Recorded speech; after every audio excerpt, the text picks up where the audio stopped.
Good morning and welcome to the trustee meeting. It's so good to see all of you on the first official day of spring.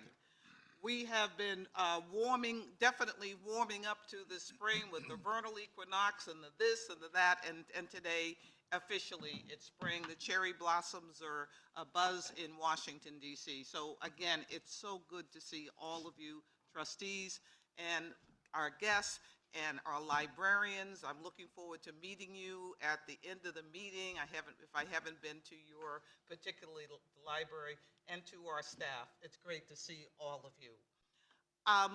We are going to begin with a reading of our EDI statement, and we have our representative, China Tyler, who is on Zoom. You're looking here. She's on Zoom, and she's going to read the statement. Thank you, Madam Chair, and good morning, everyone. The statement reads, the trustee... Can you please start the recording? This is also a reminder to all in that the meeting is being recorded. If anyone online would like to sign up for public comment, please do so via the chat by 9 a.m. Good morning. Could everyone hear me? Are you on? Yes, I'm on. Can you hear me?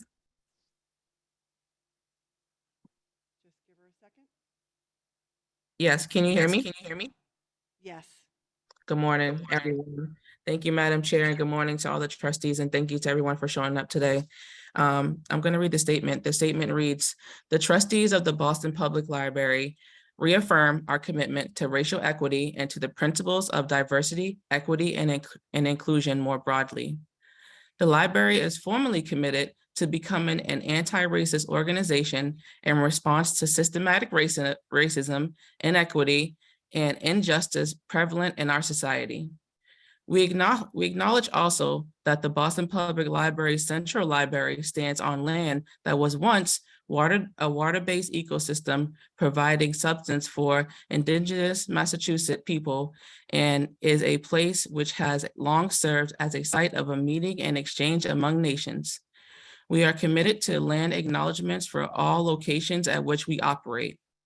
We affirm this commitment to set the context for our planning, deliberations, and public engagement so that they take place from the spirit of welcome and respect, found in our motto, free to all. Thank you. Thank you very much. And now I'll turn it to Pamela Carver, our clerk, for the roll call of the trustees. Thank you. I'll just read your last names. Arana Ortiz is not in today. Asim? Bal? She sent a message. She's running late. I will acknowledge when she arrives. Berman? Here. Bradley? Here. Cronin? Here. Douglas? Here. Dosina Fori? Heiler? He's joining us online. He's ill. I'm not sure if he's joined yet. I will acknowledge when he arrives as well. Mr. Hawkins is not able to join us. Masso? Here. Rush? Tyler? Here. Thank you. Wester is not able to join us, and Wooten. Present. Thank you. We have a quorum. Thank you very much. I wanted to start off by just celebrating all the work that's going on in the library. This is such a dynamic place.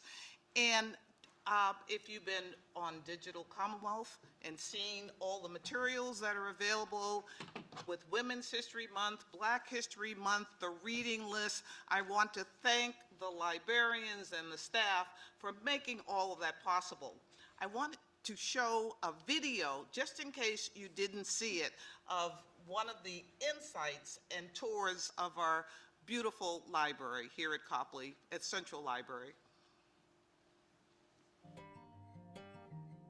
Hi, I'm David Leonard, President of the Boston Public Library, and welcome to Bates Hall here in the McKim Building at the heart of Boston, Copley Square. Part of the interesting things about coming to the Central Library here is that we actually have two front doors. We have the Dartmouth Street building that goes back to 1895, and we have the Boylston Street building that opened in the early 1970s.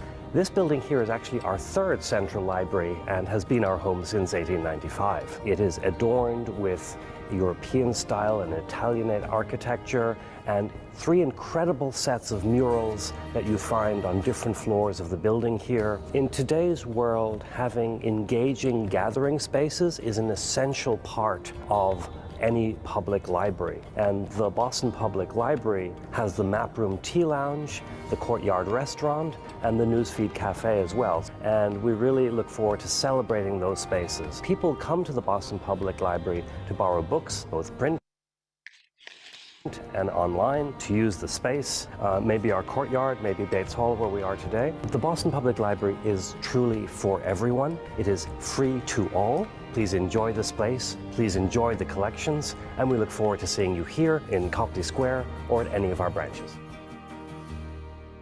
So thank you. Thank you, David, for being such a great spokesperson for our library. And thank you all, whether I'm visiting East Boston or Chinatown or Roslindale or Eggleston, each of the branches has its own unique history. And what's exciting here, since I happen to be here a lot, is seeing people lined up in the hallway to get into the various pubs and checking their coats and seeing the atrium filled and seeing people take advantage. And so, as you know, the trustees have taken on that role of being ambassadors, getting the word out, spreading the word, and I know that each of you are celebrating your library as we approach our library month. So a special shout out to the communications team for all the fabulous work that they've been doing, getting the word out as well about what's happening in the library. We have a really terrific agenda today. We're going to have a guest from Austin Public Library today, and we're going to have some discussions on some of the issues that are facing the library. So I'm going to turn it over now for the approval of the minutes from our trustee meeting held on January 17th. I think you've all received those minutes, correct? And had a chance to review them? Yes. Great. Could I get a motion to approve? So moved. Thank you. Ben? Second, thank you. All in favor? Aye. Thank Aye. you. Any opposed? Any opposed? No. Great, passed. Okay. Thank you. And let me turn it over to President David Leonard.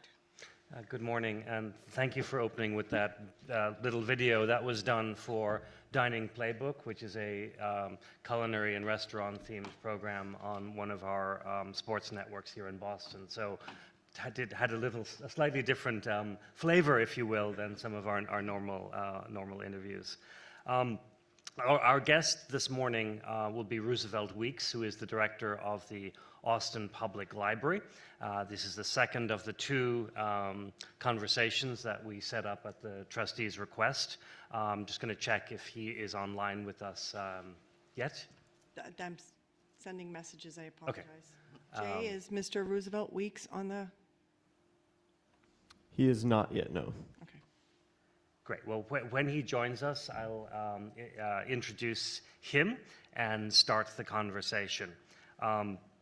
In the meantime, just want to give a few highlights about the work of the library right now and move to the next topic within my report.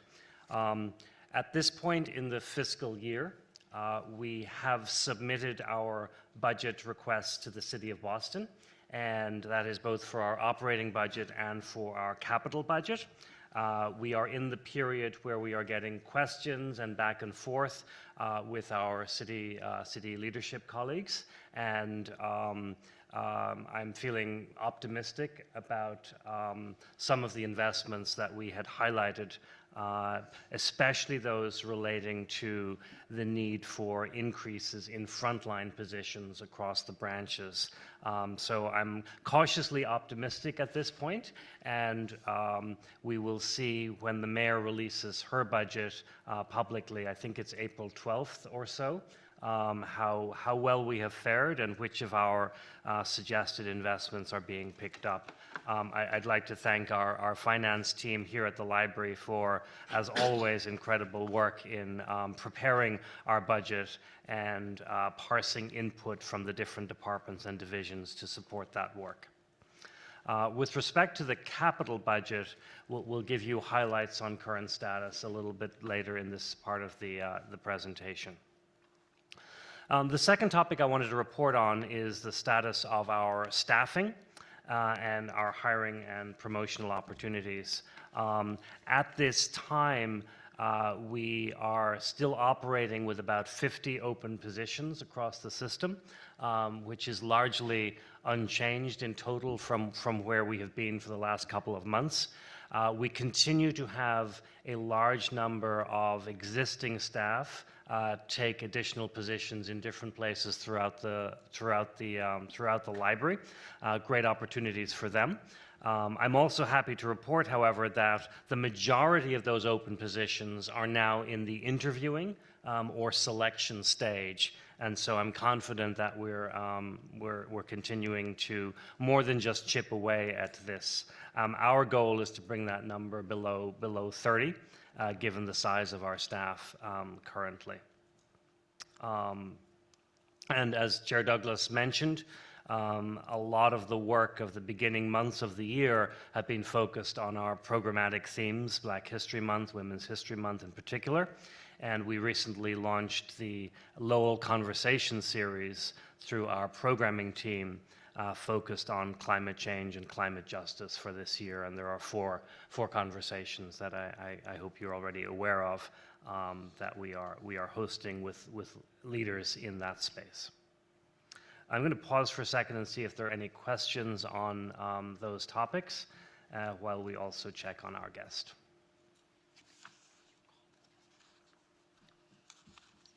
In terms of the, you mentioned you want to get it down to 30 in terms of the number of people. Are there particular roles that are missing? I think it's actually right across the board, all locations and all levels and all skill sets. So there isn't one theme standing out in terms of, is it more difficult to hire, X type of person or Y type of role? It really has been across the board, which speaks to the underlying causes being just the transformation that we're seeing, not just at this library and at libraries, but also in Boston more broadly. And so, so I think we, as an institution, continue to face the challenges in our own way that other sectors, other organizations do too. David, so if I could ask a question of David.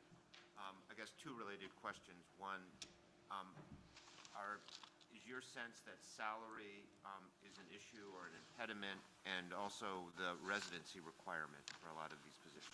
Yeah, I think you've hit two of the nails on the head, basically. I think the entirety of the challenges you can imagine for any staff member, whether it's an existing person or someone considering coming to work at the library or moving to Boston. We have had wonderful new staff members choose to move to Boston during this hiring wave. But yes, all of those are considerations, whether it's childcare, whether it's the state of transportation, whether it's cost of living, and the residency requirement in particular. All of those together provide a set of challenges. They are not new, and many of them speak very much to the mayor's agenda of the challenges that Boston faces. So, I think it's fair to say these are the known challenges, and we continue to attempt to deal with them as best we can.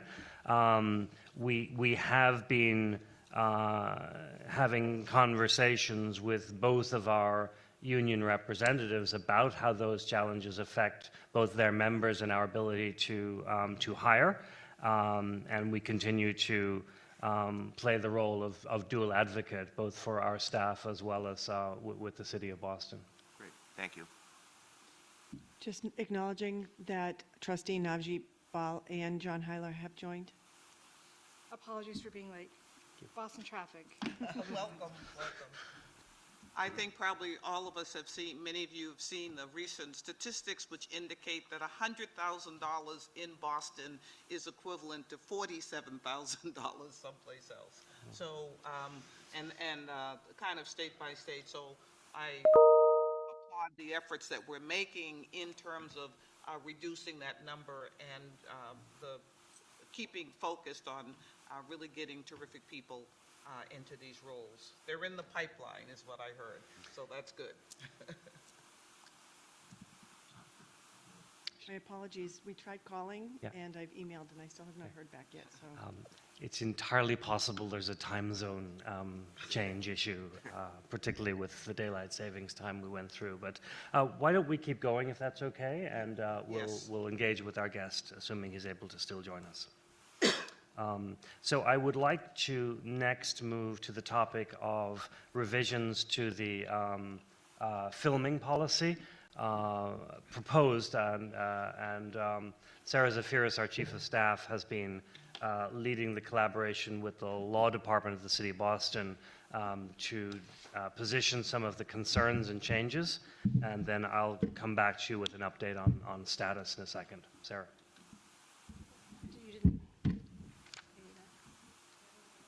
Good morning, trustees.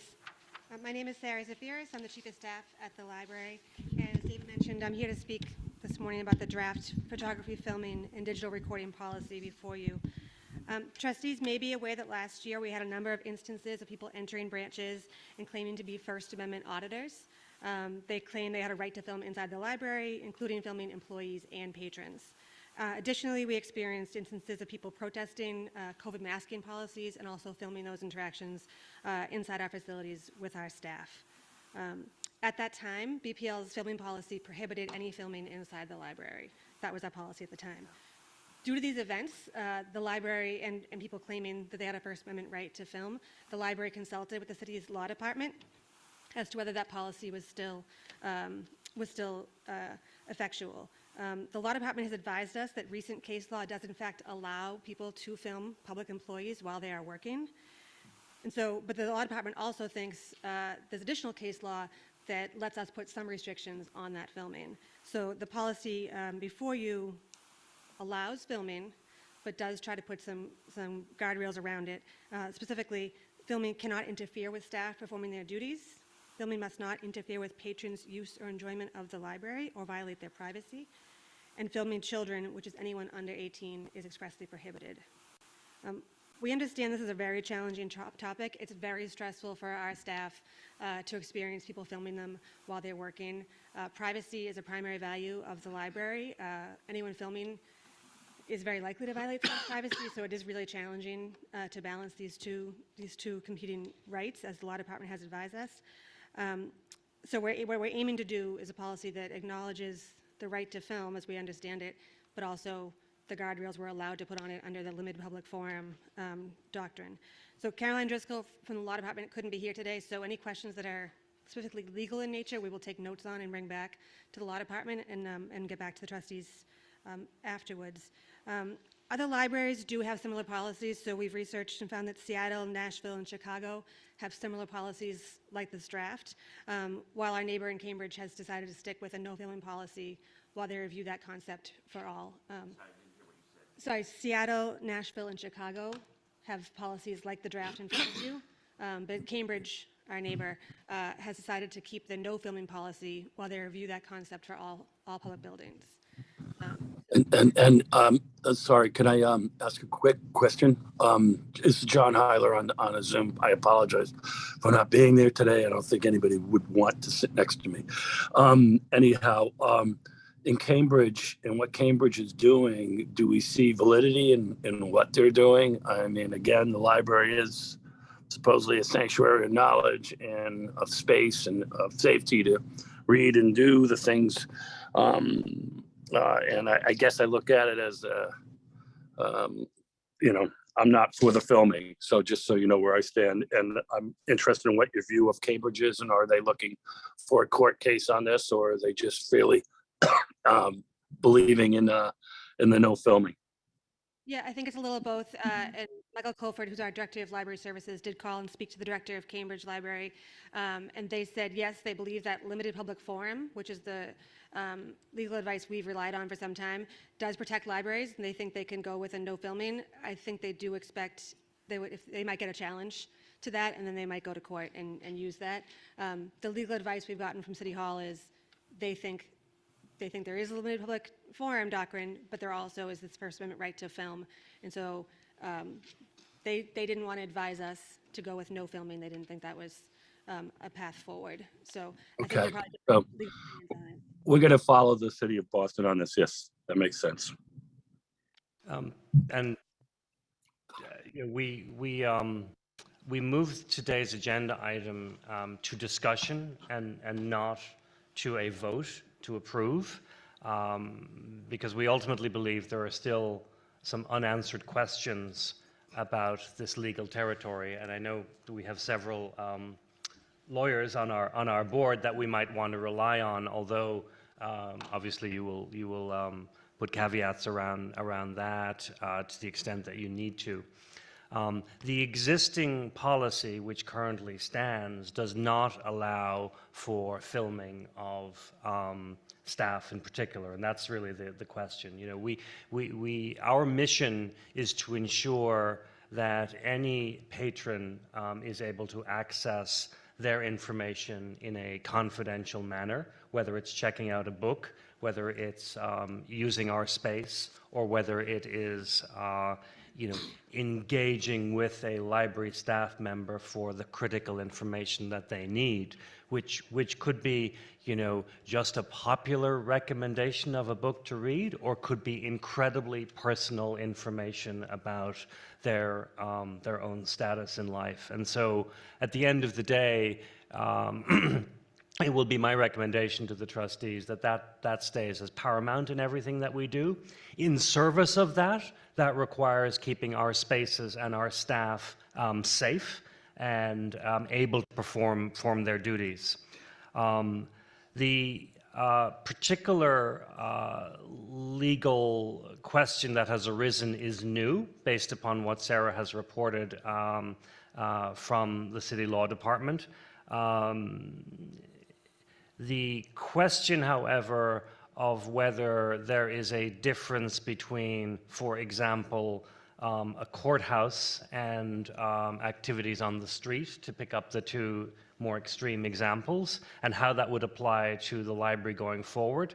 I don't believe we have fully vetted all of the issues on this front yet, and that this concept of limited public forum as it pertains to the library is at the core of this question. So what I have asked for is additional review of where that standing in case law is, so that you all may be informed as to how big of a challenge this is. Because the question becomes, given that this is not a trivial change, the question becomes, do you become proactive in approving a new policy given the emergence of these new legal challenges? Or do we feel confident that the concept of limited public forum is sound and applies and can be maintained? Or do we, as a body, decide, well, we'd rather keep the policy as it is, and if there's a challenge, and we deal with it?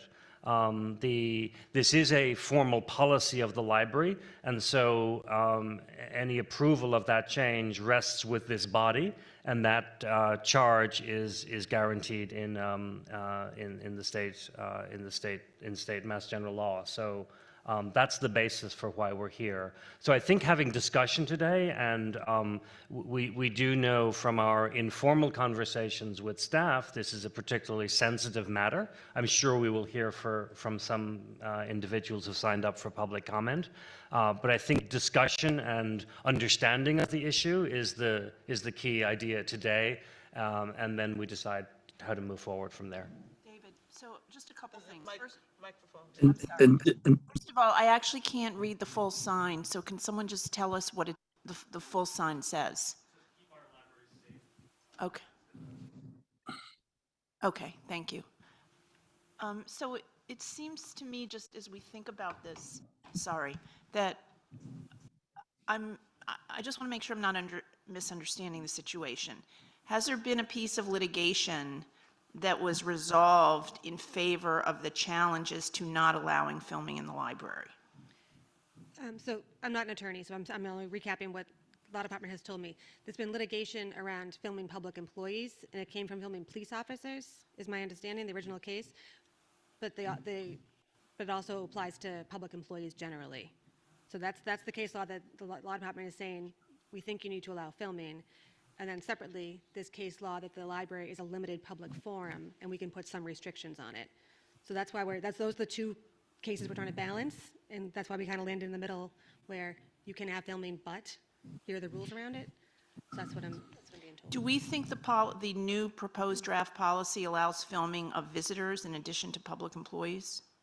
Yeah, I think that's, if you're standing in the lobby of a branch, you're going to capture. Yeah, people. so I would, number one, argue, well, first of all, I think that the expectation of privacy in the library is very different than an interaction with a police officer, number one. Number two, I think that for the public employees working in the library as well. In addition, I think there's a difference between being able to film in the library versus being able to film people in the library. I think we should be prepared to correct. Yeah. discuss that distinction.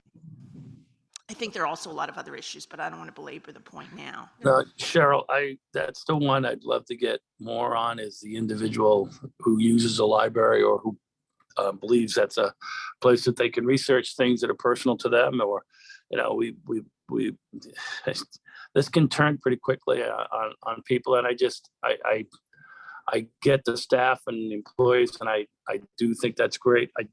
My real big concern is also the people that use the library and want that confidence and that safety and security of being able to read and do the things that they need to do to learn. And this is a scary little path, and I'm not a lawyer and don't pretend to be, but if there's certain things you fight over or battle over, someone's individual rights to some privacy in a library is one that I would back wholeheartedly.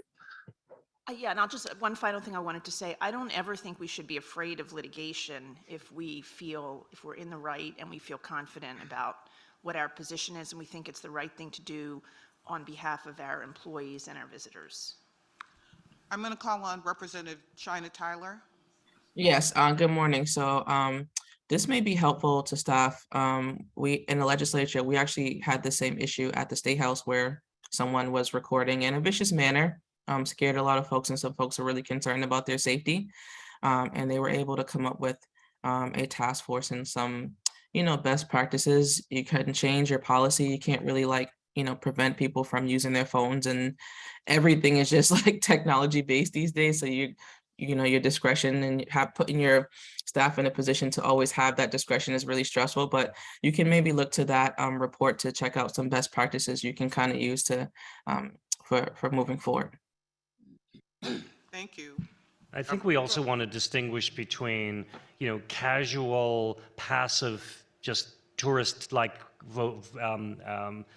taking a video or a photograph of a space that may happen to have someone in the background, and the particular. So we're not trying to deal with that necessarily. We are here trying to deal with individuals who may have a particular agenda in mind. Yeah. Yeah. I have a question. Who is doing the filming typically that this has arisen as an issue? In the cases we had last year, it was individuals unknown to us who came in and claimed that they were, quote, First Amendment auditors.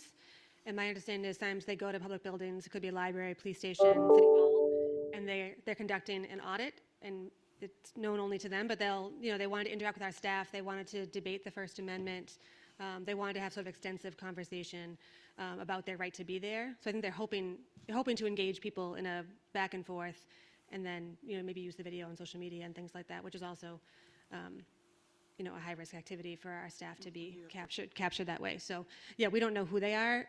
They were unknown to us, but came in and claimed to be First Amendment auditors. Chair, if I can first make a comment and then ask two questions. Comment, obviously, disruption has occurred since 2020 because of COVID, because of the murder of George Floyd and other incidents that have taken place in this country that have changed the paradigm as to what is normal. And so I think it's important that we don't take this lightly as we, speak about a change of policy. At the same time, the two questions I have, the first is, I heard you say, Dave, that informally you've heard from staff. Has there been a formal way in which we get input from staff throughout the library system so that we hear from them as we then start considering such a change as this one? That's question number one before you give me the answer. And then question number two, I heard from you, Seattle, Nashville, Chicago, Cambridge. Are any other cities entertaining an idea where before any filming takes place, there's a policy of asking permission to film? And I asked that question because when we were in Massport, it's an airport, yes, security, yes, but we have public spaces. You know, Pierce Park was a public space, but people needed to ask permission of Massport for them to be able to film in Pierce Park, which is an open space, right? It's not a security location such as a terminal.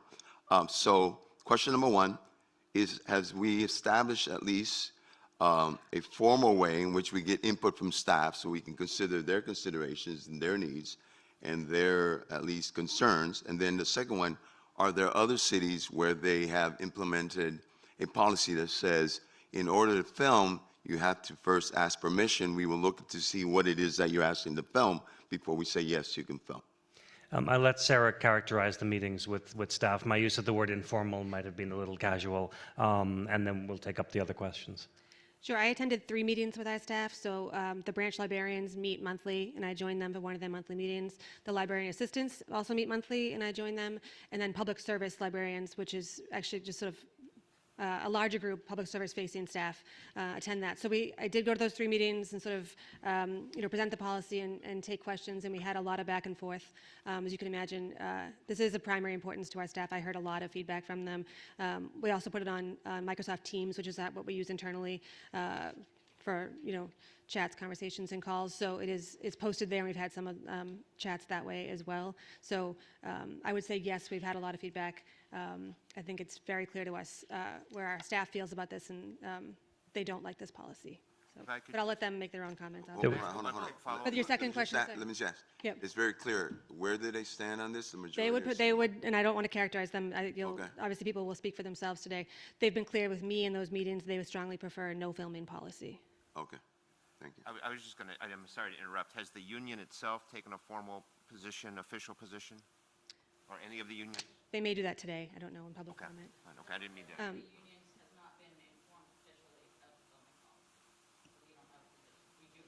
I do ask that you don't speak out can we do it for comment, please? Thank you. So we will have opportunity for public comment, and most people have signed up for that. So what is the problem? This is, You had a second go question. ahead, second question, Right. yes. I don't know the answer, but we'll research it. So the second question was, are any other libraries, I heard from Seattle, Nashville, Chicago, as far as changing and adapting something like ours. Cambridge continues to have the no film. Are there any libraries throughout the system here in the nation where they've said, okay, in order for you to film, we have a policy that you have to ask permission to film.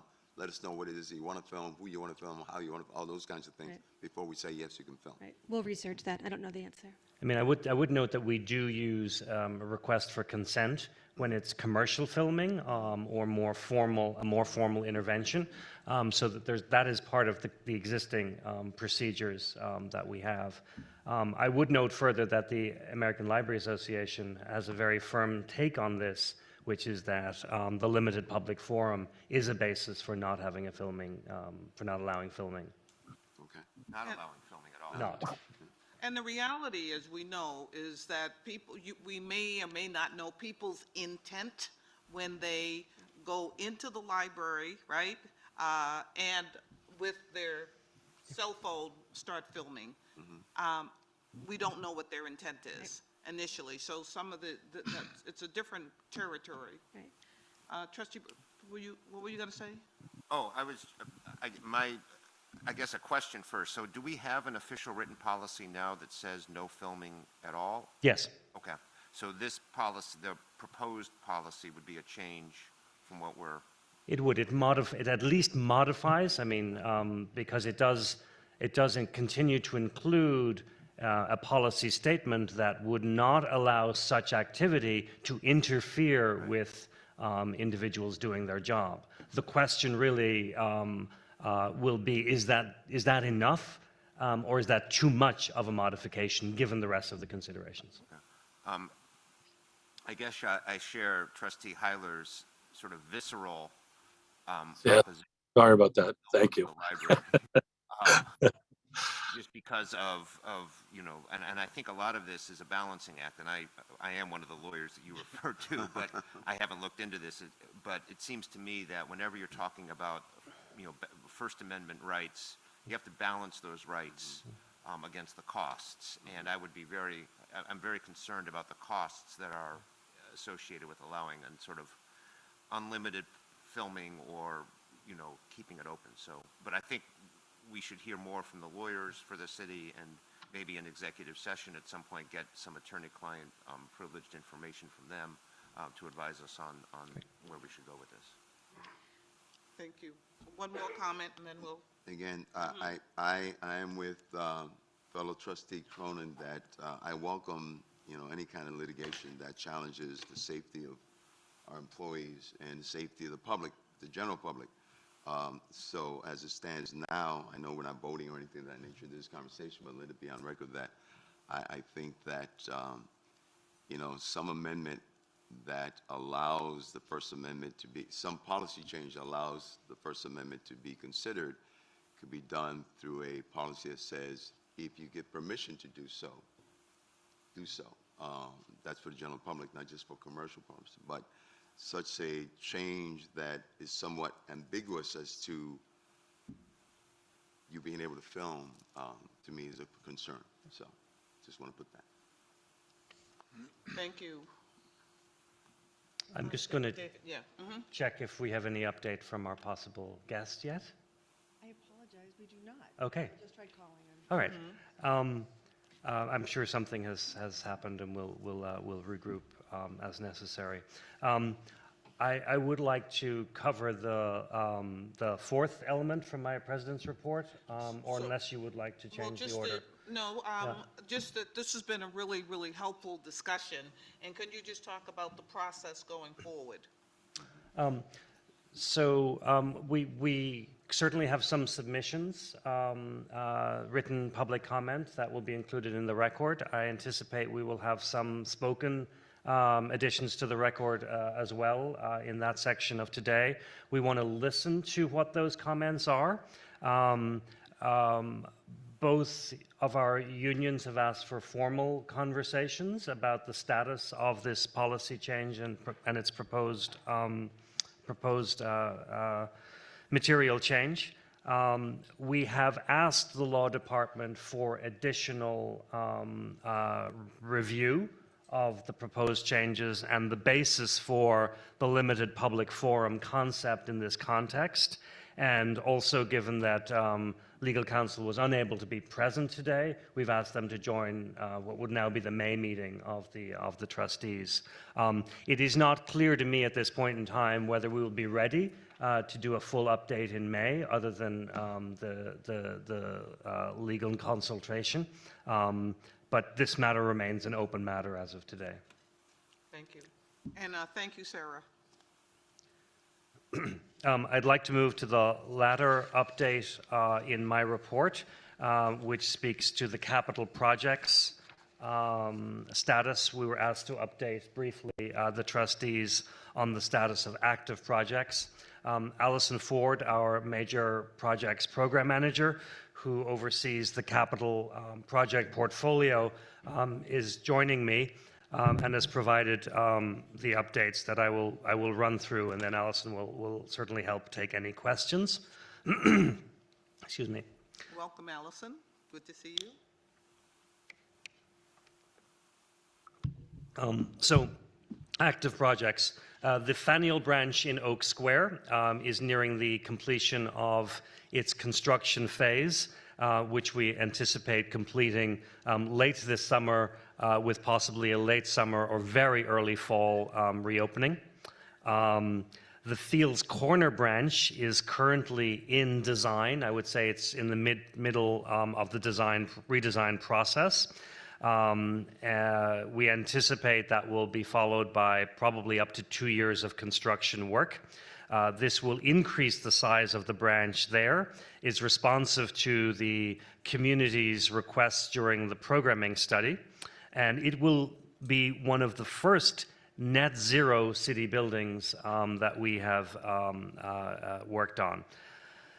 The third. Does that mean it has a green roof or something, or? I will go straight to Okay. Allison on the Oh, all details. right. So the idea is that it doesn't pull in any more energy than it produces. Yes, So it's zeroes out I get the it, energy yeah. use, yes. but it doesn't have the green roof? It doesn't necessarily have a Okay. green roof. It's more about the mechanical systems, the electrical systems, things like that, yes. Thank you. Project number 3 includes an upgrade to the McKim fire panel system here at the Central Library, which needs to be updated and replaced. We are in design now and will be in construction later this year. Once we have those construction details, there will be some disruption to the Central Library because fire alarm system goes everywhere, as it should. The fourth project, the Chinatown. We anticipate bringing a new branch space online within a housing development on a BPDA parcel that will deliver a full-size branch, approximately 17,000 square feet, and as you will recall, brings a dedicated branch back to the Chinatown neighborhood for the first time since the 1950s. We continue to be grateful for the temporary space and for staff working there at the China Trade Center. The Upham's Corner branch will also be a new branch space within a housing development on city-owned parcels in Upham's Corner. The developer is about to be selected and notified, and we will be working out the details of design considerations within the overall project spring, summer, and into next year.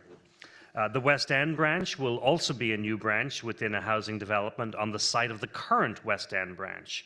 And that is at an earlier stage where the RFP for development partner should go out within the next few weeks. Excuse me, David, on that, we had that great meeting with the West End during the design phase, and a number of us participated. Is it going to be 8 stories? I'll defer to Allison on the configuration. I don't think we know that Yeah, yet. to be determined. Yeah, that will be figured out once the developer's on board, and I'm sure it will be a community process and a back and forth to how big that building ends up being. And the public meeting you're referring to is technically during programming study rather than design. So formal design happens much later, but certainly the design considerations. We anticipate a 1 to 2 story building with some number of stories of housing above it. And in the Chinatown branch, how many housing units will be there? I don't know that number, sorry. I can look that up. Okay, thank you. The South End branch, which is currently closed due to the systems issues, the RFQ, request for qualifications, the request for proposals, is currently out to hire the design team, which will do a combined programming study and design, and we hope to accelerate that process. Eggleston Square redesign is about to go out for RFQ and will be in design at the same time based upon the programming study completed last year.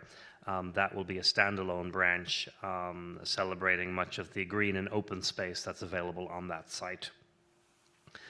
With respect to the future McKim master plan and collections storage facility study, we have requested funding for both of those projects in the upcoming capital year, and we will be able to update you in May as to what their status is. There are additional planned projects that are in our capital budget but are not currently active, either due to funding comes later or our capacity issues. I would just note that along the lines of our vacancy issue, Allison's team is supposed to be a team of 3 people, and right now she is a team of 1, with 1 new person starting, I think, in about 2 weeks' time. So I just want to again recognize our capacity issues show up in every area almost of the library staff. There have also been substantial personnel changes and capacity issues at our partners at the Public Facilities Department. But the projects that are waiting or planned include the redesign of the Codman Square branch, the much anticipated North End branch programming study, a programming study for South Boston, and then major refresh and infrastructure and repair work at both Hyde Park and Connolly that is currently being scoped at the moment. So that is a brief verbal update, trustees, on our active capital projects and the planned upcoming projects. And while we have some specific requests, we are not expecting a major change to the trajectory within the upcoming capital budget year. This sequencing is based upon the work we did in 2011 and 2012, assessing all of our facilities system-wide. Thank you. Any questions? I have one, please. Could you talk a little bit about the, just remind everybody when you say programming process, that programming stage, could you describe what that is, please? Sure. So during the programming phase, we kind of look at, typically it's a branch we're looking at. So we're looking at the branch building and we're looking at the existing spaces and what works and what doesn't work for our patrons and our staff in those spaces. We're also looking at the infrastructure in the building. So what's the mechanical system like? Do we have enough outlets for patrons? There's the energy code has greatly changed since our buildings were built, 50 some years ago. So we're looking at the infrastructure and we're looking at the kind of people use of the building. And then we're seeing what needs to be changed. Typically, we're finding that our branches are undersized. A bunch of our branches don't have community rooms. And then we're also finding the infrastructure is outdated, needs to be updated. And then we analyze if it makes sense to renovate the existing building. Can we renovate it and kind of move walls and upgrade the infrastructure to make it better? Or do we need to add an addition to make it larger? Or is it really more worthwhile to just knock it down and start over? So that is basically what's done during the programming study. And by program, we mean, I know it gets confusing at the library because we call programs like the story hour we have or the resume class we have. But when we talk about program, the program is basically the list of spaces within a building.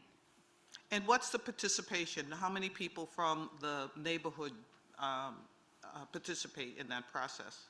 I think it depends on the neighborhood. We also found during the pandemic, and now that we've gone remote, we definitely get a lot more participants in the community meetings. But, sometimes it's 20 people, sometimes it's, 60. It depends. Right. Well, thank you, Allison.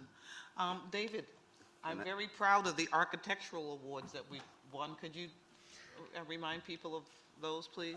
The list is almost too long to run through, but I think it's fair to say that every single branch renovation that we have done, at least in the last 10 years, and even starting with Mattapan in the current portfolio of new buildings, has won either the AIA award or awards from the Boston Preservation Alliance or the Boston Society of Architects. Sometimes it's for a renovation, sometimes it's for interior design, sometimes it's just for being a beautiful building, which East Boston certainly is one of the buildings that has won those awards. So I just remain incredibly proud on this topic of the thoughtfulness of our work, of our staff, of our ability to work with communities. Although, as you can imagine, there's usually one of the three main community meetings that's a little tense or a little difficult, but certainly by the time the building moves forward, there's generally consensus about what is needed, how will it be responsive, and then to see that recognition largely of the architects, but also of our colleagues at the Public Facilities Department, mapped in national awards is truly amazing. So very proud of that work for sure. Thank you. No, congratulations. Allison, unpack a little bit more about the Upham's Corner project, just so I can get a sense of. If you're familiar with the current Upham's Corner branch, it's in a shared building. It's very small. It's not totally accessible. It's really not an appropriate space for a branch library. So the city bought some parcels down the street So I don't know if you know where the Bank of America building currently is, and then there's a parking lot next to it. So those two lots together, the city purchased a few years ago, and they put those two lots out to RFP, out to bid for a private developer to come in and provide 17,000 square feet of branch space to the city and then provide housing on top of it. So the RFP went out about a year ago. We got 2 developers submitted on it. The city's been analyzing the 2 submissions for a few months now. And now they're almost ready to announce who they have selected. And then we will work with the developer to kind of shape out our space on the first 2 floors, and then they will provide the housing on the upper floors. So it'll be that corner, so when you go Strand and then the bank that. Yeah. Like, okay, in that corner, okay. Yes. That's great. Yeah, and it will be much larger than the existing branch for sure. Okay, thank you. And that community has had a dedicated community advisory committee, working advisory group, many of whom have been active since at least 2011 working on this project. So this is absolutely an example of, patience, maybe? I'm not sure, but it's been a privilege to work with that community on ensuring that they get the branch that they feel they deserve and has been recognized. All right. Thank you. Thank you very much. Great, that concludes my section of the report, and I believe we're going to move to finance and audit next, and we may be able to have our guest join momentarily. There was a bit of a confusion with his central time versus, so we're hoping he still is able to join us. Go ahead with finance and audit, please. All right. Thank you. Good morning, trustees. Good morning, trustees. Last week, can you hear me? Nope, All right. All right.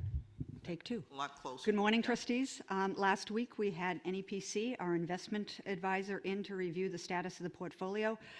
They believe that even with the recent volatility, it is holding up very well. It's still at a 10% increase over, an 8% increase, I believe it is, over the last 10 years. They did make one recommendation, and that is to add a short-term corporate grade, investment grade corporate bond allocation to the investment portfolio. That would be about a $2 million investment.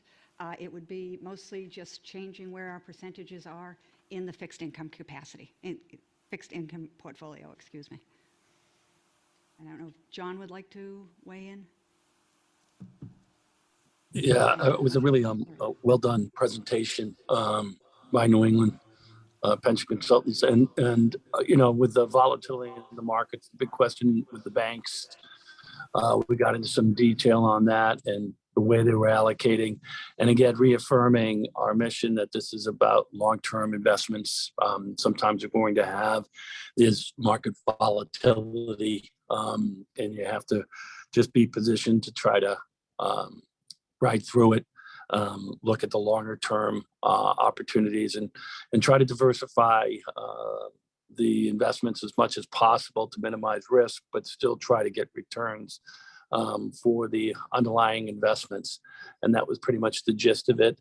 NEPC did a very good job of explaining kind of the banking crisis, the challenges that are the Silicon Valley Bank presented to the marketplace, and that it's not over with yet.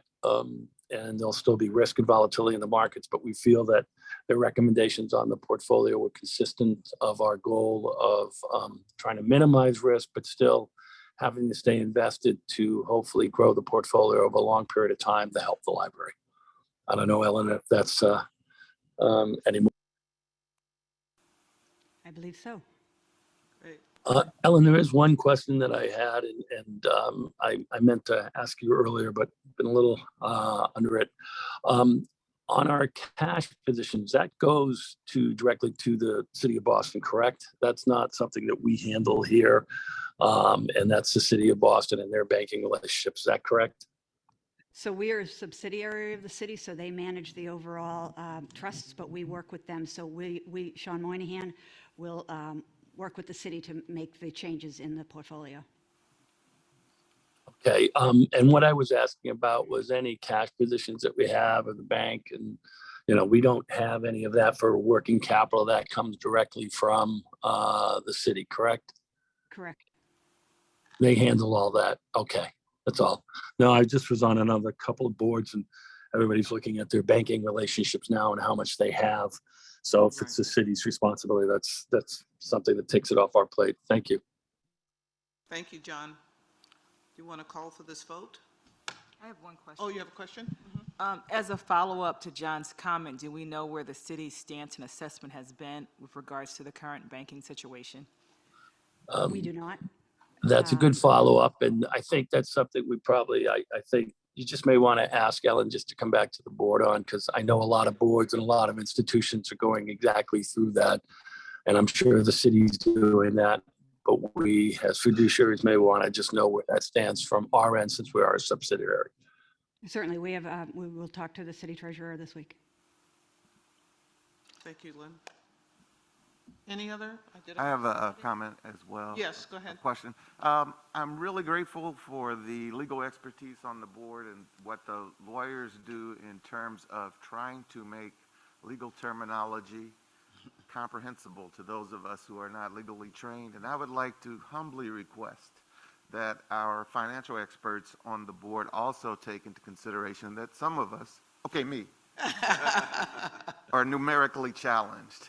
That we also make it part of these explanations that they are rendered in layman's language so that all of us can have equal understanding of what's being covered. You know what, that's fair. Sometimes we take it for, yes. I see exactly what you're saying. Bottom line on all of this, and, we should probably get something out to the board, Ellen, that the NEPC could put together on kind of explaining a little bit more of the basics, which I think is a really fair question. And just understanding the bottom line of all this is to figure out how we, just like you would with your own investment dollars, how do you manage trying to get a return while balancing it, taking too much risk? And that's the whole goal of the way we look at the investment portfolio. And so that's kind of the basic, but we can get you some more information that kind of explains how we do that, and how the NAPC puts a portfolio together for us that matches up with what our goals are. So Ellen, I think that would be, I know NAPC has some really good information that they could get to the board if that would be of interest to everybody. Sure. Why don't we start with, every month we get what they call a flash report, which is the month-end balances of the report by investment category. So if we give that to the Finance and Audit Trustees every month. So what I will do is send it out to this group with some explanations of the categories, and then work with NEPC to put together sort of a synopsis of it. That would be wonderful. Thanks. Great. Thank you. And so if we are ready to vote, the vote is on the agenda that the trustees of the Public Library of the City of Boston vote to approve NEPC's recommendation to invest 3% of our portfolio in Vanguard Index Fund, a short-term investment grade corporate bond with sourcing from our existing fixed asset income managers. So move. Discussion? Second. Thank you, Ben. All in favor? Aye. Any opposed? It passes. Thank you very much. Thank you. Thank you. And to answer a follow-up to you, Madam Chair, there is 110 housing units at Chinatown. Allison just wanted to let you know. Oh, thank you. Thank you very much. I would propose that we move to the next item on the agenda, which is any information on the committee reports. And Christian is not here, so Pardon? if you would like to give the report, Priscilla? Okay, so we have a committee, Strategic Planning Committee. We had our first meeting, very animated. Oh, Jose. Jose's the vice chair of that committee. Do you want to say anything about? No, I think it was a great start for this committee. I think that the engagement was robust. I think everyone understands the importance of what it is to be strategic and how we move forward.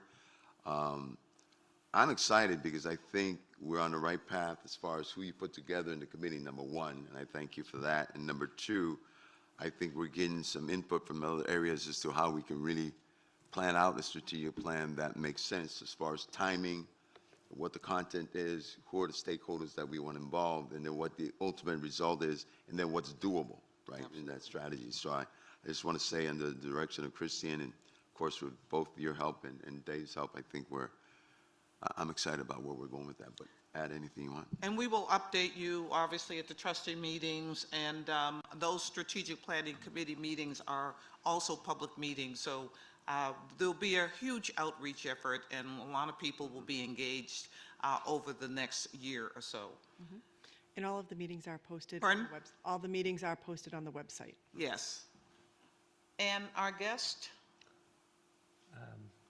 He has not joined. Okay. He did acknowledge that there was a time discrepancy. He apologized emphatically that there was a mix-up in how it was put on his schedule, but he is not available to join. We will us look at to this invite him to a future meeting at this Excellent, point. excellent. Yeah, so That would be Austin great. Public Library. Yeah. In terms of our conversation about strategic planning, again, as David said, we're, taking a look at other libraries and having those conversations. So hopefully he'll be able to come in May if our agenda is not too fully packed. Let's just move on to, that's it in terms of those items. I just want to say, in terms of new business, the Polisakis here, wave your hand. I hope that all of you have seen the BPL Fund report, which describes so many initiatives that are supporting the libraries, reaching out to the communities, and like that. It's really a terrific report. Each one of you would have received a copy of the BPL Fund report. The Leventhal Map Center, please go by and see the extraordinary exhibit that they have there in the Leventhal Map Center. And if you haven't already downloaded the Atlas, it's an app. You can walk around any place in Boston and see what Boston looked like in the 1800s and 1900s, like that. And that's something to please share with your friends, your community, and like that. It's an extraordinary piece. But please go by and bring your friends to the Leventhal Map Center. The associates, let Joe talk about what's coming up. Well, as always, in April 30th is our annual Literary Lights Gala, honoring some of the literary lights of Boston and New England, and funding to support the special collections here at the library. And the keynote person is Jill Lepore. Jill Lepore, right. Jill Lepore, writer. It's going to be a very exciting evening and event. So we will we'll share with you what that event is. Any other new business? So let me just point of personal privilege, say that our Jose Masso was celebrated for 48 years of Consalsa. And it was a great celebration of his work, contribution to the community in so many, many, many ways. So congratulations. Congratulations. Thank you very much. Thank you.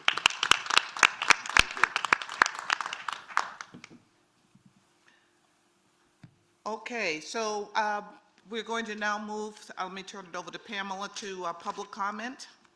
Yes, we have several, so please bear with me. We are going to do it half and half. I will take a name from in person and then one from online and go in the order that they were received. Just a reminder to all that have signed up for public comment that there is a 2-minute limit. I will alert you when your time is up. I ask that you do conclude when the time is, just to allow for others to proceed.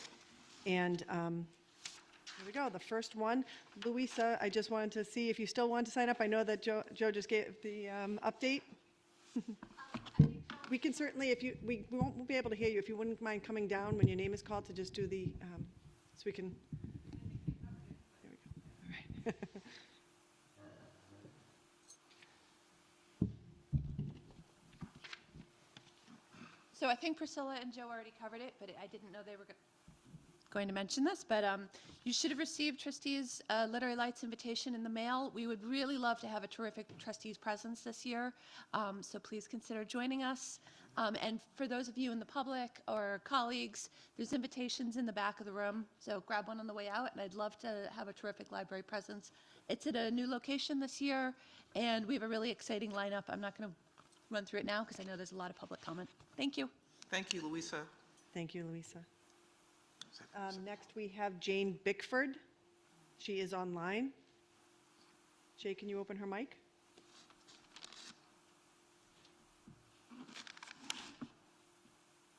Jane, are you there? All right, I'm going to move on. Next, I have Alyssa Kadillik.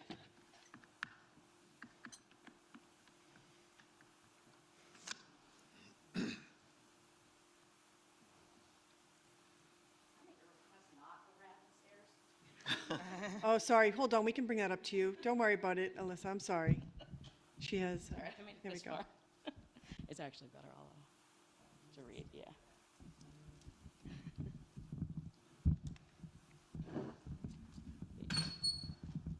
I'll be tall, too. Good morning, trustees, and thank you. My name is Alyssa Kadillik, and I'm president and a proud member of ASME 1526 for almost 30 years. I represent the library assistants, the mechanical and trade staff, and the clerical workers, the ones who showed up every day during COVID to work and continue to do so today. I'm here today to address the inequity of staff between those that have a job requiring a degree and those who don't. In September 29th to be exact, this board voted to endorse and ratify the BPL Race and Equity Statement. At the beginning of each of these meetings, you read these words. Sorry. And I know we heard them earlier today, but I think it's worth saying them one more time. I had them right in front of me. Pamela, can we pause for a moment? Yep. Okay. The trustees of the Boston Public Library reaffirm our commitment to racial equity and to principles of diversity, equity, and inclusion. More broadly, the library is formally committed to becoming an anti-racist organization in response to systemic racism, inequity, and injustice prevalent in our society. Today, I ask you to hold management accountable for doing that for the members I represent. Nothing has changed in our day-to-day, especially for the staff, since 2020 and 2021 when we brought in YW to assist us.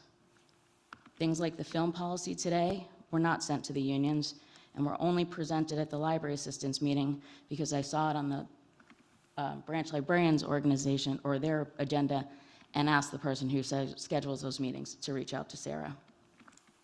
We had to ask for it. Terms used in new job descriptions outside the unit continue to use derogatory terms to return to my membership. We've asked for changes and we don't see them. We're asking for true equity here at the BPL. We're asking that you respect the organizational knowledge and the skill set, including those of our supervisors, when it comes to hiring the people they supervise. We're asking you to ensure management is committed to the principles of diversity, equity, and inclusion, because my membership, which allows this organization to say it is diverse, fails to see it, and we deserve true equity and acknowledge actions, and we want to see actions, not just the words. Thank you very much. Your time is up. And I would also ask one, thank you, Pamela, just one point of privilege is that I respectfully request that public sign-up stay open at least until just before new business to allow people to actually sign up as they're listening to the trustees. 30 minutes at the beginning is not enough. Thank you. We do it from a time standpoint. Thank Jane you. Bickford is next. She just sent a message. Okay, moving on. I have online, can we please, Jason Gagnon?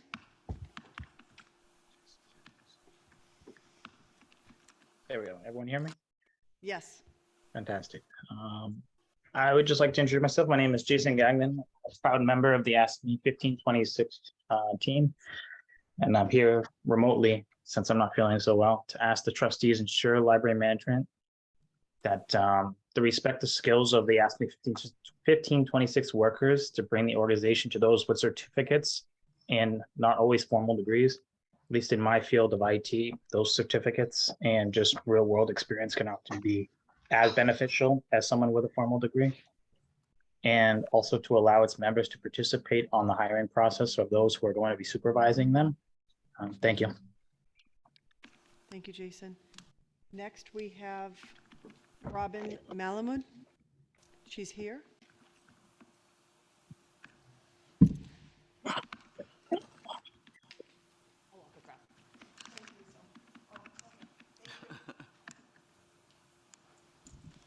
Hi, I go by they, actually, thanks. Hi, everybody. My name's Robin Malamud. I'm the secretary of the PSA Union and a cataloger upstairs here at the Boston Public Library. Thank you for giving us the opportunity to comment on the filming policy that has been proposed and delaying the vote about it. Many of the staff most affected by the proposed filming policy are public service staff who can't be here right now because they have their work obligations. So I'm going to actually share a statement from a couple of folks who can't be here. First, from Morgan Howard, who says, I'm one of BPL's youth services librarians, and I'm concerned about how the proposed filming policy would impact my patrons as well as myself. My branch is the smallest one, and my desk is in front of our children's area. That means that if someone were to film or photograph me while patrons are utilizing the space, they would end up recording minors. I worry that this policy doesn't take into consideration the unique and nuanced challenges of each branch, instead treating them all as the same. Furthermore, I am openly non-binary. As I'm sure you know, in just the past 2 months, state legislatures across the country have proposed 101 educational gag order bills, 26 bills that would criminalize public librarians for doing their jobs, and 340 bills targeting trans and queer people. Despite Massachusetts' status as a blue state, many of these bill supporters have already found their way here. I've had patrons ask to leave materials that dehumanize trans people, and have overheard others complaining about the existence of queer children's books. We shouldn't forget the number of protesters at Fall River Public Library's Drag Story Hour last December, or in Jamaica Plain last July either. I was already worried about being harassed or doxxed, but this proposed filming policy has me fearful of even worse. This could be genuinely dangerous for trans librarians like me. Thank you for your consideration. Secondly, from Ali Hahn, one of our children's librarians. Oh, sorry. I've been with the BPL for almost 5 years now, and in that time I have helped countless people find resources they need, from folks experiencing homelessness or food insecurity to domestic violence survivors to people with questions about immigration. We've seen and helped them all. The people that use our spaces deserve to know that we're doing everything we can to protect their privacy. They trust us, and we need to stand up and show them that their trust is not misplaced. This policy puts these people at risk. The thing about hate groups is that they hate you no matter what. We've seen this happen with prior filming incidents at the BPL, and we'll see it again unless we do more to protect our staff and patrons. We've all seen the news. Librarians are under fire. The trend of calling for book bans and librarians to be fired for being groomers, quote unquote, is only growing. In loosening this policy now of all moments, feels like we're inviting the same harassment to find its way to our shores. We quite often think we're safe because we're in Massachusetts and no one's trying to ban books here, but that's not true. And if we want to prevent what is happening in other states from happening here, we need to cut off their access to us and their ability to share false information widely with their audience. I know that sometimes a 3-minute video of us asking someone to leave with only 5 likes can seem small, but I'm a child of the internet. If there's a video on the internet, no matter how old or how small the audience first appears, there's always a chance of that video going viral and reaching a bigger audience. 5 people being able to target a staff member or patron based on information gathered in that video is already unacceptable, but a viral video could multiply that number by the hundreds or thousands. Thank you, Robin. Can you please wrap it up? I'm sorry. Sure. Thank you. I know you were speaking on behalf of 2, so yeah. I gave a little extra for you. Thanks. Just one final sentence. The best way we can prevent these videos from causing harm is to make sure they don't exist in the first place. Thank you. Thank you. Thank you, Robin. Next, we have Acuna online.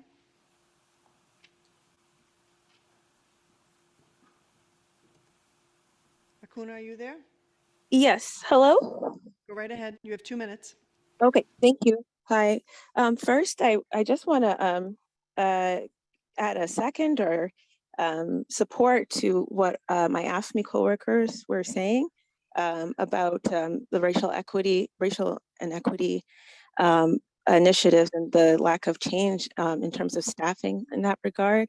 And I just want to add an issue in there about our languages. We're making an effort to improve our world languages now. And there are a number of AFSCME folks who are involved in that. And I really do feel they should be compensated more than what is happening now for them. So because this is the important work that they're doing. And yeah, I just want to add support to that. In terms of the filming policy, I just wanted to give a view from the ground in terms of being a public facing person, because it's very different. The anxiety around getting filmed. We were filmed at the Roxbury branch a few times, and one time one of my coworkers actually fainted and had to go to the hospital, and this person put part of that on their video and uploaded it to YouTube. Very disrespectful. It seems like the worst, but that is kind of par for the course when people are coming in to film. They're not respecting our privacy. And I also want to add to what people said about us library workers being different. We're not charged with upholding the law. We're not elected. We're not paid very much. And so the idea that people can just film us and that we don't have the ability to say, no, please don't film me is really hard to swallow. So thank you for not voting on this and listening to comment today about, from us. I think that the staff experience is really important. Thank you, Akuna. Sorry, I'm trying to stop that. Thank you. Next, we have Bryce Kiernan Healy.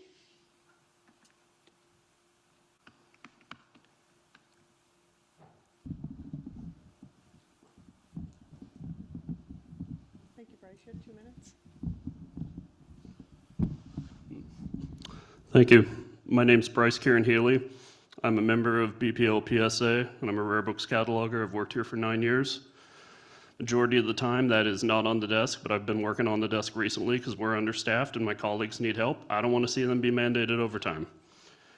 And doing so has given me a greater appreciation for the challenges they face, and those challenges are many. Understaffing, a lack of understanding from our management about the difficulty of their job, and a lack of support, a lack of commitment to racial equity, as my colleagues from AFSCME have pointed out.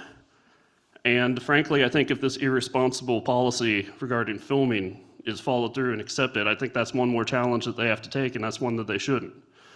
The question was raised, who's doing this? And I felt that the response given was incomplete and disingenuous. It's not just First Amendment auditors. As Ali Han, writing in, as read by Puck pointed out, the groups doing these are hate groups. It's fascists, literal fascists is in New Bedford, Taunton, and here at the Boston Public Library when Patriot Front did a photo op.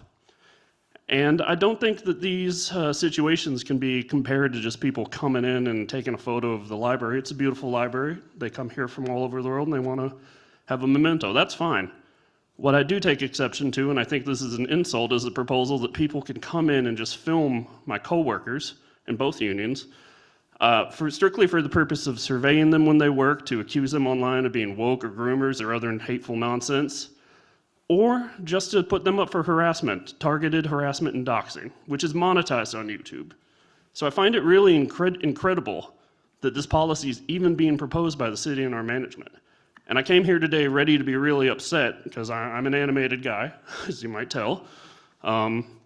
But I've actually been really heartened to hear that the response on the Board of Trustees is against this. So I want to thank you for having some more steel in your spine than I feel our management has shown in this, because they've rolled this out as though it's a fait accompli.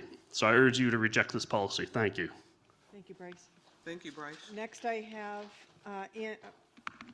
Andrew Maxey. He is online. Jay? Hello, can you hear me? Yes, go right ahead. You have 2 minutes. Excellent. Andrew. Okay, thank you. Thank you for the opportunity to speak today. My name is Andrew Maxey, and I'm a proud member of AFSCME Local 1526. I'm also the elected vice president of said labor union, and it is an honor to serve my union siblings through this role as we work collectively to help make the Boston Public Library a more diverse, equitable, and inclusive place to work, so that we may better support our patrons who come from all backgrounds. With this in mind, we respectfully ask the trustees to ask library management to put their words about equity and inclusion into action by valuing the diverse nature of the AFSCME 1526 membership through a variety of ways, including by allowing us to participate in areas such as sitting on hiring committees for colleagues that we supervise or work with closely, sharing proposed changes to procedures more widely so that we can offer feedback based on our boots on the ground experience and respecting the knowledge that ASME 1526 members bring to the library by placing more emphasis and value on certificates, not just formal degrees. Those are but a few ideas on how to provide true equity between ASME 1526 workers and other staff when it comes to collective bargaining and beyond. And like our colleagues in PSA, and shout out to the PSA folks that were here today to provide comment. We see and hear you and appreciate the solidarity between our unions that are demonstrated today. But anyway, back to my point, we ASME 1526 members, like our PSA colleagues, are professionals since we take our job seriously and do the best we can to assist our patrons. And we would like to be treated with the dignity and respect that all professionals who care about their community deserve. That's all I have to say. Thank you very much. Thank you, Andrew. Thank you. Next, I have Maggie Levine. She is here. Oh, okay. I also now online have Councillor Ruth Z. Lugine. Councillor, are you available?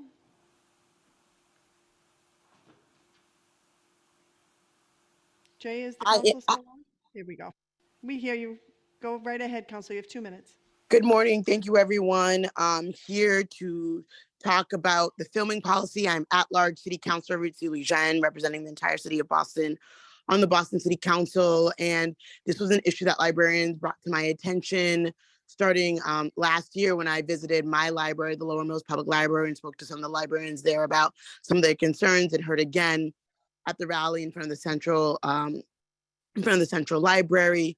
And really just want to make sure that we are creating spaces where our librarians and our patrons feel safe. I too am really heartened by the discussions that has taken place. I think Cheryl made some comments and Senor Masso made some comments that I think I hope the Board of Trustees takes into account. And I heard my colleague in service, Rep. Tyler, also made some comments about learning from what the legislature did. And I will continue to have conversations with corporate counsel, and I believe I had conversations with other BPL leadership on this, that I think that there's a sweet spot that we can get to while respecting the First Amendment and balancing that against creating safe spaces that our libraries should be for the public and for our staff. A limited public forum doesn't give complete discretion to folks to record, and I think that there's still some work to be done, especially on the 3rd and 4th bullet points. I'm a lawyer, and so I'm also looking at this not just as a city councilor, but as through my lens as a lawyer, not to supplant the great work that corporate counsel's office is doing on what is a very difficult issue. And I think I commend them for looking at what other cities have done, especially New York, and other cities in terms of trying to strike this balance. So I'm glad this isn't coming to a vote today, and that and that the Board of Trustees is going to take some time to really think about the best way to protect our librarians and our public in developing a filming policy that will be, a marked difference from what is currently on record. And I'm happy to help support and to be part of those discussions as well. I want to thank the librarians who've testified and are really just trying to create safe spaces for everyone. So thank you. Thank you, Councillor. Next, we have, oh gosh, where are we? Oh, sorry, Maddie Cropley. Morning, folks. How are you doing? Thank you. Thank you for your time today. I just wanted to thank you first for your considerate questions and comments on this filming policy. It was really heartening to hear that. Let me reintroduce myself too. My name is Maddie Cropley. I'm the past president of the BPL PSA and a teen outreach librarian. I agree with the trustees that change in policy needs careful and deliberate consideration of the impacts. As some of my colleagues have pointed out, these incidents that happened over 2021 and 22 were very difficult for staff. The videos were posted online to direct more harassment at staff. And this is one of the several reasons we want to resist this policy. I had written something else, but I want to ad lib a little bit because I heard Mr. Haler and Mr. Berman make some comments about how they were concerned about patrons. Concerned about patrons using the library. When I was in high school in the mid '80s in southern New Hampshire, And, at the time I was really struggling with my own identity and my own sexuality. And I used the library. There was no visible queer people in my community at all. So the only place I could go to was the library to see other queer people.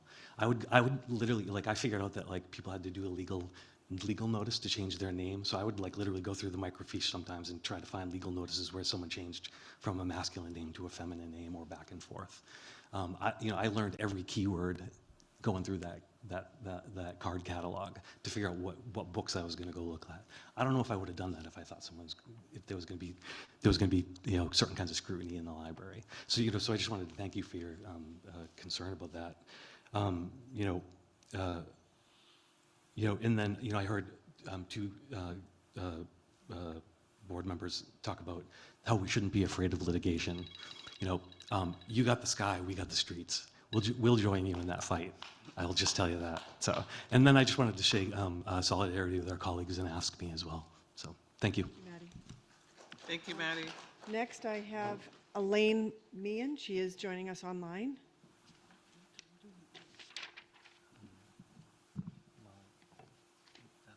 Is she on, Jay? Elaine? Gotta unmute, Elaine. Are you able to unmute, Elaine? Hello? Last call? Okay, moving on. Can we? Pamela, can you tell me how many more?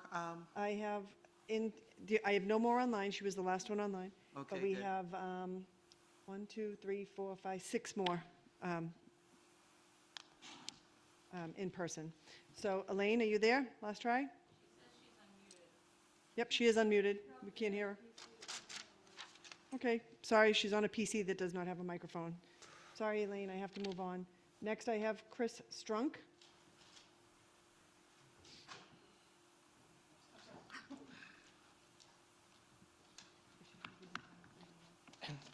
Hello, everyone. My name is Chris Strunk. I'm the president, children's librarian at Cobman Square branch of the Boston Library and president of the Boston Public Library Staff Association. I would like to thank the trustees for their careful consideration of this issue. It seems like there's a bit of agreement between the PSA and the trustees. But I would like to say, as president of the Professional Staff Association, I feel like I have a good sort of read on what the temperature of the staff is at the the Boston Public Library, and from the meetings that we've had with administration and from all of the people that are emailing and texting me and calling me about this issue, I can say that the staff of the Boston Public Library are overwhelmingly scared about this. Upset and scared about this issue. They won't feel safe. And as other of my colleagues have pointed out, the people that are going to take advantage of this change of filming policy isn't just people coming in and taking pictures of the library. As it has been in Fall River and New Bedford, it's fascist. It's Patriot Front. It's the Proud Boys. And I think that because of the overwhelming way that our staff feels, it would feel like a betrayal if this was changed. And we asked both the trustees and administration to stand with us and face litigation. And if any litigation comes of this, stand with us, and we will help support you in that fight. There's also the issue of how this has been rolled out. Some of the advice that we've been given is just to look boring, since and that look boring so they won't film you. But as many people have pointed out, since who's going to take advantage of this is a hard right, are visibly queer and librarians of color will face scrutiny. They can't hide. They can't look boring because their very existence is infuriating to the people that will take care of this filming policy, that will take advantage of this filming policy. And there's also the aspects of the public. There's a lot of people that come to the library with a lot of very personal things, from immigration issues to domestic violence things, and there's no way that they should not be subject to public scrutiny for these things. And also, there's no way to there's absolutely no way to film in a library and not film children. So it's the new policy is absolutely unenforceable. So and to wrap up, I'd like to say I'm in solidarity with everything everyone from here asked me has said today. Thank you. Next, I have Tressa Owens Power. After Tressa, we have Mari McCullough. If I could have you queued up, ready to go, Mari? Or Mary, I'm not sure.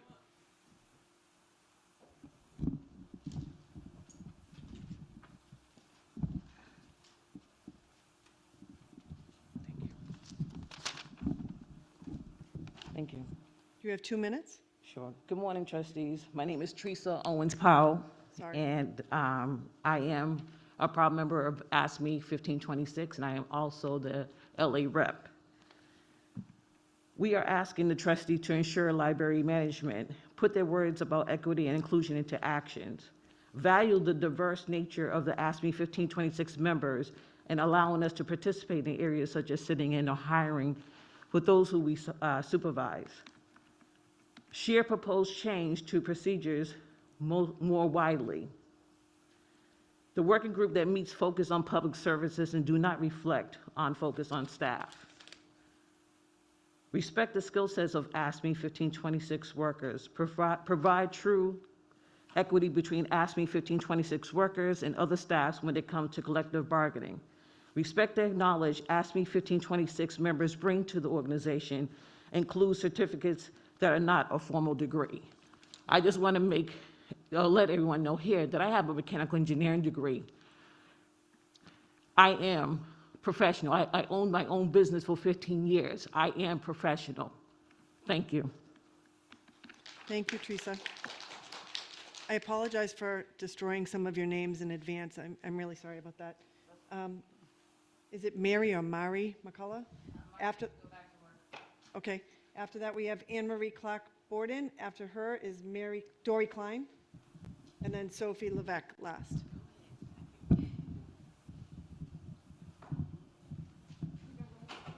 This is Anne Marie.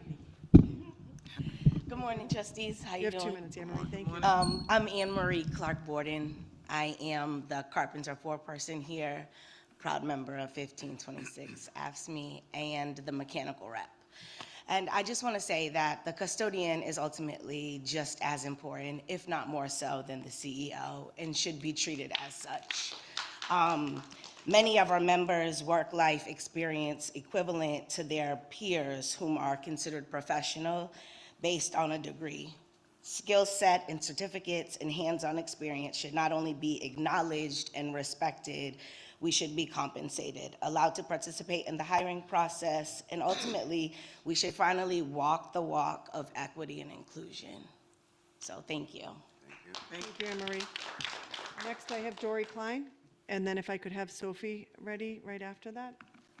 Dory had to go. Oh, sorry, Dory had to go. So I'm Sorry. Sophie. Thank you, Sophie. And I also have Maggie Levine's comments. I think I'll have time for both. I'll read mine first. Okay. I'm Sophie, the Health and Human Services Librarian. I am in the PSA union, and I'm very concerned about the filming policy change. As I understand it, the change in the case law is due to police misconduct and the murdering of civilians. As librarians, we don't carry guns. We don't choke people to death. What we do is we assist people find information. Sometimes it's very sensitive.